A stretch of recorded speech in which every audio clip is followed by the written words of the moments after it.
கர்த்தராகிய இயேசு கிறிஸ்து நாமத்திலே உங்கள் அனைவருக்கும் வாழ்த்துக்கள். இந்த நாளுக்குண்டான ஒரு உயிருள்ள ஒரு வார்த்தை தானியேல் 6:16. இடைவிடாமல் ஆராதிக்கிற உன் தேவன் உன்னை தப்புவிப்பார். இடைவிடாமல் ஆராதிக்கிற தேவன் உங்களை தப்புவிப்பார். அதாவது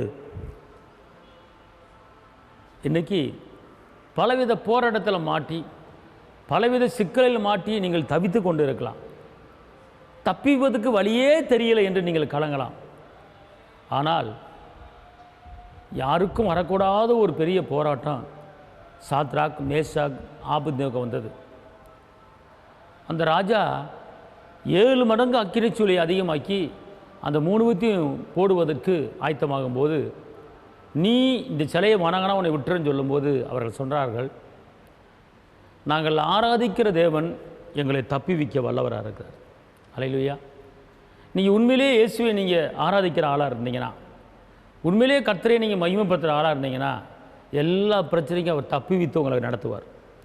இன்றைக்கி ஆராதனை இல்லாமல் விடுதலை இல்லை. ஆராதனை இல்லாமல் எந்த காரியத்திலும் தப்பிவிக்க முடியாது. அதனால் நீங்கள் கர்த்தரை நீங்கள் என்ன செய்யுங்க? மகிமைப்படுத்துங்க, கர்த்தரை துதிங்க. ரோமர் 1:21 சொல்லுகிறது, அவர்கள் தேவனை அறிந்தும் அவரை தேவனென்று மகிமைப்படுத்தாமல், துதிக்காமல், ஸ்தோத்தரிக்காமல் சிந்தையிலே வீணரானார்கள். உணர்வில்லாத இருதயம் இருள் அடைந்தது. அப்போ நான் ஏன் இருள் வருது, ஏன் போராட்டம் வருது, ஏன் கஷ்டம் வருது, ஏன் பிரச்சனை வருது அப்படின்னு கேட்டிங்கன்னா, இயேசு மகாராஜாவே கர்த்தர் என்று அறிஞ்சிருக்கிறோம், இரட்சகர் என்று அறிஞ்சிருக்கிறோம், வெற்றி வேந்தன் அறிஞ்சிருக்கிறோம். ஆனால் அவர் கொடுக்க வேண்டிய கணத்தையும் அவர் கொடுக்க வேண்டிய துதியும் அவர் கொடுக்க வேண்டிய ஸ்தோத்திரத்தையும் ஏறெடுக்காமல் இருப்பதனால நம்முடைய உள்ளத்திலே, நம்முடைய எண்ணத்திலே, நம்முடைய சிந்தையிலே இருள் வருகிறது. இருள் எப்போது நம்மளை விட்டு விலகும் அப்படின்னு கேட்டிங்கன்னா, அவரை மகிமைப்படுத்தும் போது, அவரை துதிக்கும் போது, அவருக்கு மகிமையை ஏறெடுக்கும் போது, ஸ்தோத்தரிக்கும் போது இருள் நம்மளை விட்டு விலகிறது.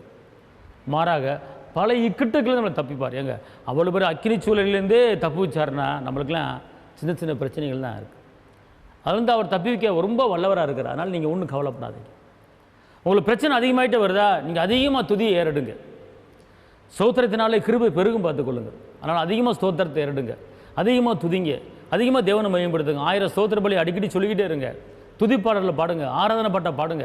அப்படி பாடும்போது உங்களுக்குண்டான போராட்டங்கள், உங்களுக்குண்டான வேதனைகள், உங்களுக்குண்டான கஷ்டங்கள், உங்களுக்குண்டான நிந்தைகள், உங்களுக்குண்டான அவமானங்கள், உங்களுக்குண்டான கடன் பிரச்சனைகள், உங்களை யாரெல்லாம் துன்பப்படுத்த நினைக்கிறாரோ அவரெல்லாம் உங்களை விட்டு விலகி போயிடுவார்கள். ஒரு வழியை கர்த்தர் உங்களுக்கு உருவாக்குவார். அல்லேலூயா. அதுதான் துதிகளின் மத்தியில் அவர் வாசம் பண்ணுவார். 2 நாடகம் 20ஆம் அதிகாரத்தில் யோசபாத்துக்கு விரோதமாக அம்மோனியர் எழும்பி வந்தாங்க. 3 படைகள் எழும்பி வந்தது. ஆனால் யோசபாத் யுத்த வீரர்களை முன்னால் அனுப்பல, துதிச்சு பாடுகிறவர்களை முன்னாடி அனுப்பினார். நடந்த காரியம் என்ன தெரியுமா? யுத்த வீரர்களுக்கு வேலையே இல்லை, கத்திக்கு வேலையே கிடையாது. துதிக்கும் போது எதிராளிகள் விழுந்தார்கள். புரியுதுங்களா? அதனால் பல போராட்டத்தில் இருந்து நீங்கள் வேதனைப்பட்டு கொண்டு இருக்கீங்களா? ஒன்றும் செய்யலை. இப்போவே எந்திரிச்சு கர்த்தரை மையப்படுத்துங்க. துதிப்பேன் துதிப்பேன் துதித்து கொண்டே இருப்பேன். பாடுங்க பாடுங்க. ஆராதனை ஆராதனை துதி, ஆராதனை ஆராதனை, தேவனே ஆராதிக்கின்றேன், தெய்வமே ஆராதிக்கின்றேன். ஸ்தோத்திர பலி அப்பாவுக்கு, துதியும் கனமும் மகிமையும் ஏசப்பாவுக்கு. அப்படி என்று நீங்கள் தேவனை மகிமைப்படுத்தணும். ஆராதிப்பேன் நான் ஆராதிப்பேன். இப்படி துதிப்பாட்டை ஆரம்பட பாட பாட பாட பெரிய போராட்டம் உண்டாகும். ஒரு தடவை எனக்கு பயங்கரமான ஒரு போராட்டம் இருந்துச்சுங்க. அதாவது ஏன் இந்த வாழ்க்கை அப்படிங்கிற நிலைமையில் ரொம்ப போராட்டத்தில் ஒரு நாளத்தில் ஒரு டைமில் இருந்தேன். நான் ஒன்றுமே இல்லை, ஜெபத்தோட்ட ஜெயகீதங்கள் பாடல் புத்தகத்தை எடுத்து ஒரு இடத்துல போய் தனியாக போய் உட்காந்துட்டு 1வது பாடலிருந்து தெரிஞ்ச பாடல் அத்தனையும் கடைசி வரைக்கும் பாடி முடித்தேன். கிட்டத்தட்ட ஒரு 100 பாட்டுக்கு மேலே பாடிட்டேன். பாடி முடித்த பிற்பாடு பார்த்துக்கொள்ளுங்க, ஒரு பெரிய ஒரு சமாதானம் வந்து என்னை மூடிச்சு, ஒரு பெரிய ஒரு அமைதி வந்து மூடிச்சு. பார்த்துக்கொள்ளுங்க. அதான் வேதவசனம் சொல்லுகிறது, ஸ்தோத்திரத்தோட விண்ணப்பத்தை தேவனுக்கு தெரியப்படுத்துங்கள் சொல்லப்பட்டிருக்கிறது. துதிங்க ஸ்தோத்திரிங்க, கர்த்தர் பெரிய கிடைச்சவர். உங்களுக்கு நான் அச்சுபிக்கிறேன். தகப்பனே இயேசுவே, நன்றியோடு துதிக்கிறேன், ஸ்தோத்திரிக்கிறேன்.